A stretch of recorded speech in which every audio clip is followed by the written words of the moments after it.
All right, in this podcast, we're going to talk about something called Hess's Law. All right, so first, let's just recap on endo versus exothermic reactions. So whether it's endothermic or exothermic all depends on whether the reaction is going to absorb or release energy. Remember that your reactants are on this side, and then your products are on this side, okay? All right, so if it's endothermic, you have a positive delta H, which is basically saying that you're absorbing energy. The system is gaining energy. It's taking it from the surroundings. So in this case, you see that your delta H right here, it's a positive because your reactants are lower than your products. So you actually increase in energy. So you had to absorb some. All right, now exothermic is delta H, your enthalpy is negative. Okay, so that means that you are releasing energy to the surroundings. And so here's your delta H. And so you see your reactants have higher energy than your products. So you have extra energy at the end that you can let go. All right, so let's talk about bonds and energy. So first off, breaking chemical bonds requires energy. You have to put energy in to break a bond. And then when we form bonds, it releases energy. The amount of energy required to break a bond or released when we make a bond for a particular chemical process depends on what type of bonds are being formed and broken in that process, and also how many of them. All right, so just to recap, bond breaking is endothermic. You have to put energy in to break them apart. And then bond making is exothermic. So when you make a bond, it releases energy. Okay, so how does that, endothermic versus exothermic, how does that relate to bond energy? Okay, all right, so we know that here on our reactant side, no matter if it's an endothermic or an exothermic reaction, we know that we're having to put energy in to break those bonds, right?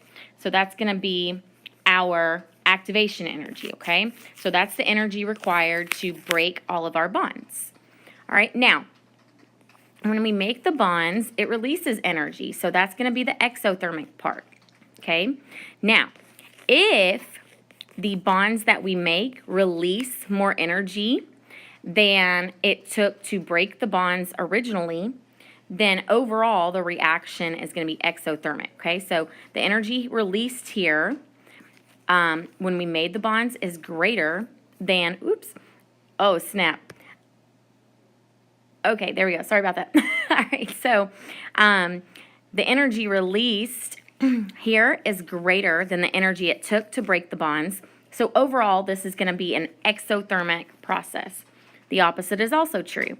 If I don't release very much energy, so when I make my bonds, the amount of energy that's released is less than the amount of energy I had to put in to break my bonds, then overall it's going to be endothermic. So overall we had to take energy in. All right, so there's going to be three ways that we are going to determine the energy of a chemical reaction. One way is through reading reaction coordinate diagrams. Another way is through this thing called Hess's Law, and we're going to use enthalpy of formation values. And then the third way is still Hess's Law, but we're going to use enthalpy values for other reactions. All right, so to calculate the energy of a reaction, we're going to use Hess's Law. So we're going to start with Hess's Law, and it tells us basically the enthalpy. So what's enthalpy? We need to talk about that. It's abbreviated capital H. Its units are joules or kilojoules, and I'm talking about Joules, not JUULs that you people like to do in the bathrooms at school. Okay, we're talking about energy joules here. All right, and basically it's just telling us like the heat content of the system, how much energy is being absorbed or released. That's what it tells us. All right, if you're a steps kind of person, this is for you. These are the steps that we're going to go through to determine the enthalpy change for a reaction when we have these formation values. All right, one little note. If you have an element, and that includes diatomic elements, their enthalpy of formation, the value is always going to be 0. So just a little hint there. All right, here we go. So here's a chart. You see up here, we have all these enthalpy of formation values for these compounds. And then down here, we have the combustion equation for methane, CH4. And we are tasked with calculating the energy change or the enthalpy of that reaction. Okay, so the first thing I do is I like to write my values under whatever substance I'm dealing with. Okay, so I've got negative 74.8, and then for oxygen, it's an element. It's not, its value isn't in the chart, and hopefully you remember from the previous slide, all elements are 0. And then CO2 is negative 393.5. And then H2O gas is going to be negative 241.8. Okay, now we want to sum up the energy of the products, and when we want to sum up the energy of the reactants, okay? Now, to do this, you have to take into account your coefficients, okay? So this is the value for 1 water, so I need to multiply that number by 2. All right, so when we multiply our value for water times 2, I end up with negative 483.6. Okay, so that was that value times 2. Okay, now I need the sum of my products, so negative 393.5 plus negative 483.6. All right, so if we add those up, our energy is negative 877.1. And then over here, our reactants is just negative 74.8. Okay, now you take your product's energy, so that's over here, and you subtract it from your reactant's energy. So I got negative 877.1 minus my reactants, which is negative 74.8. All right, and if you apply a little algebra to that, then you will get negative 802.3, and then our units are up here. They are kilojoules per mole. All right, let's look at another example. So in this one, we are asked to calculate the enthalpy for this reaction for C2H6. So we want to know the enthalpy for C2H6. All right, so I'm going to do the same thing I did last time. I'm going to write my values underneath my substances. Let's see, CO2 and H2O gas. Okay, now we need to take into account these coefficients, right? So I'm going to multiply all of these values to get my actual numbers. So negative 169.4. And then we have negative 1574. And last but not least, negative 14. That's definitely a 1. Yep, negative 1450.8.